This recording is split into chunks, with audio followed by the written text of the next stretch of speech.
Yes, Redison TV kwoli webali kubanga okyagoberera yonna gy'osinzira okubanga gy'otulabira kyokola kya mutawaana nnyo gw'atambula naffe atannaba kubanga osubscribinga naawe nnyongera okujjukiza nti kkirira wansi awo olaba ekigambo subscribe kikwateko kwata kade aka notification obeere nga tomisinga nsonga yonna.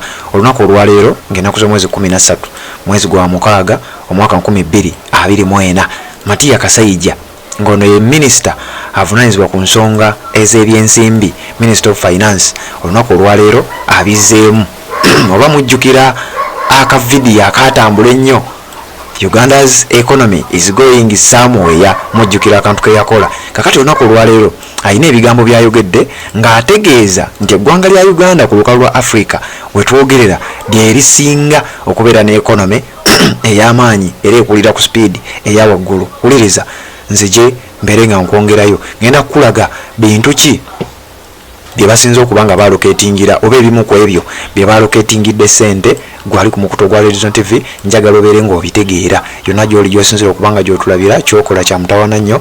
bw'oba tonaba kubanga osubscribinga kkirira wansi awo olaba akagambo subscribe kakwateko, kwata kade aka notification obeere nga tomisinga nsonga yonna. Speaker, according to the 2024 annual investment meeting held in Abu Dhabi, United Arab Emirates, Uganda is now the best investment destination in Africa. Let me repeat this. Madam Speaker, I congratulate His Excellency the President for successfully hosting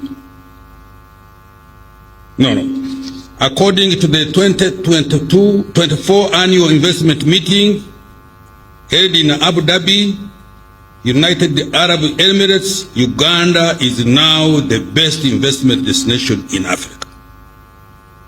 Yes, ndowooza obiwulidde bigambo bya Matiya Kasaija. Lunaku olwaleero abadde asoma budget eya financial year 2024-2025 era nkakasa yonna gy'osinzidde njagadde at least ebyo byo mbikuwe, naye njagala kukusomera olukalala oluliko ebintu bye basinze okubeera nga balocatingira sente oba bye basobodde okuba nga balocatingira sente gwe munanga ali ku Redison TV obeere ng'obitegeera. Oluvannyuma nsooke nkuwe ebikwata ku Matiya Kasaija. Kakati wuliriza bino bye bigenda maaso oba bye bataddeko sente gwe agoberera omukutu ogwa Redison TV. Ekisooka kuliko agro industrialization 5.0%, mineral development 0.1%, sustainable development of petroleum resources 2.4%, manufacturing 0.8%, tourism development 0.8%, climate change, national resources, environment and water management bino ebyembeera y'obudde biki byonna biriko 2.0%, private sector development 5.4%, sustainable energy development 2.6%, integrated transport infrastructures and services munondoza mwe muli n'okukola amakubo 13.2%, sustainable urbanization and housing 1.7%, digital transformation mwamuli ebyemitimbagano n'ebirala 0.7%, human capital development mulimu 27.1%. Bagita human capital development innovation technology development and transfer 0.9%, public sector transformation 0.5%, community mobilization and mindset change 0.2%. Mujjukira wano nakibagambako nga waliwo obuwumbi bwa sente ze bafulumizza wano nga kiraga kiriwa tubadde ku mindset change. Obuwumbi 7.3 obuwumbi 73 billion Uganda shillings nga zino sente zigenda kukyusa ndowooza z'abantu. Mindset change ekyo twakyogerako emabega, mawulire gonna gabawa. Governance and security 24.1%, regional development 4.0%, development plan implementation 4.8%, administration of justice 1.3%, legislation oversight and representation ebya parliament okulondoola n'okukiikirira 2.6%. wano sabutoto ne ziba obuwumbi emitwalo 3 wano ndoza tujja zogera mu trillions 3 mu obuwumbi 7 bwe batyo babikoze bwe zigenzeeko endala sijja kubanga nzikuwa naye nga nazo zibaddeyo njabadde kuwaako ebyo ebisinga obukulu. Matiya Kasaija byabadde asoma kati Matiya Kasaija kamukuweeko naye omutegeere. Bamuyita Matiya Kasaija ku myaka 8 egy'obukulu nga omwezi guno oguwedde yawezezza emyaka 8. Yazaalibwa ng'ennaku z'omwezi 28 omwezi ogwokutaano omwaka gwa 1944. Si gwe mwaka gwe gumu ne Museveni mwe yazaalibwa. Musajja munnabyabufuzi era nga ye minisita w'ensonga z'ebyensimbi mu cabinet eya Uganda, cabinet minister.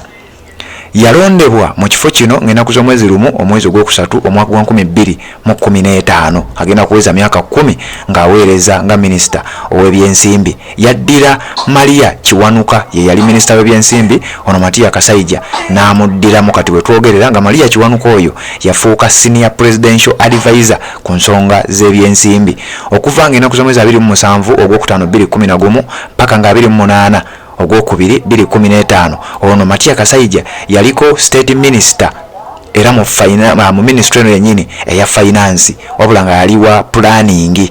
Jukira mu ministry mubaamu ebiwayi, kati ono ekiwayi kye yaliko kye bayita planning era nga ne mu cabinet atuula awo. Yaddirira Ephraim Kamuntu eyafuulibwa minister ow'ensonga z'ebyobulambuzi, minister of tourism. Oluvannyuma before nga tanaba kubanga ajja wano yasavingako nga state minister ow'ensonga z'omunda mu ggwanga, minister of internal affairs, state minister okuva nga lumu omwezi ogw'omukaaga 2016 paka mu gwokutaano omwaka gwa 2011. Yalondebwa okubeera member mu parliament abantu Buyanja Kaunti bakiikirira basangibwa side z'e Kabalole district. Eyo Matiya Kasaija gyava ono ava okutegeeza nti Uganda's economy is among the best. Wuliriza, yagenda n'asomera gye bayita Kabale, yagenda n'asomera ku ssomero naye amasomero lwakinga kuwa. Yazaalibwa mu district y'e Kabale ennaku z'omwezi nzikugambye kankutwale direct. Yagenda n'asoma ku University of Nairobi mwaka gwa 1960 mu gyenkaaga eyo yagenda n'asoma ku University of Nairobi ebiseera ebyo ng'ekyali University of East Africa. Era ono yagraduatinga mwaka gwa 1967 yagraduatinga mu kye bayita Bachelor of Commerce abangi gye muyita BCom. Oyo Matiya Kasaija mu kalulu ka 1980 akakalulu Museveni ke yagenderamu mu nsiko. Matiya Kasaija yalina emyaka 36 era yalondebwa okubeera nga yali mubaka mu parliament. Matiya Kasaija okuva mu 1980 paka 81 yasavingako nga state minister ow'ensonga za labor. Matiya Kasaija teyali mu nsiko, yali mu government y'Obote. Wakati wa 1981 paka 86 yasavinga nga member owa external wing kye bayita National Resistance Army. Awo ndowooza we yali abajoyiningidde.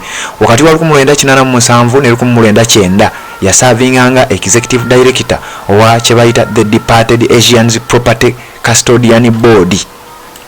Eno yali kye bayita parastatal, governmental parastatal, nga yali evunanyizibwa ku by'okusafeguardinga ebyobugagga ebyaba Asians abaali bagobwa mu ggwanga lya Uganda nga Amini yali yabafulumya. Oyo omusajja amanyiddwa nga Matiya Kasaija. Bingi ebimukwatako naye sijja kubanga nsukkawo wano kankuweeko ebyo byendowooza at least ebikyategerekekako byensobola okubanga nkuwa. Gwali ku mukutu ogwa Red Zone TV yonna gy'osinzira okubanga gy'otulabira tuliziganye mu updates eziddako. Sooka osubscribinga eggwe atanaba kubanga osubscribinga.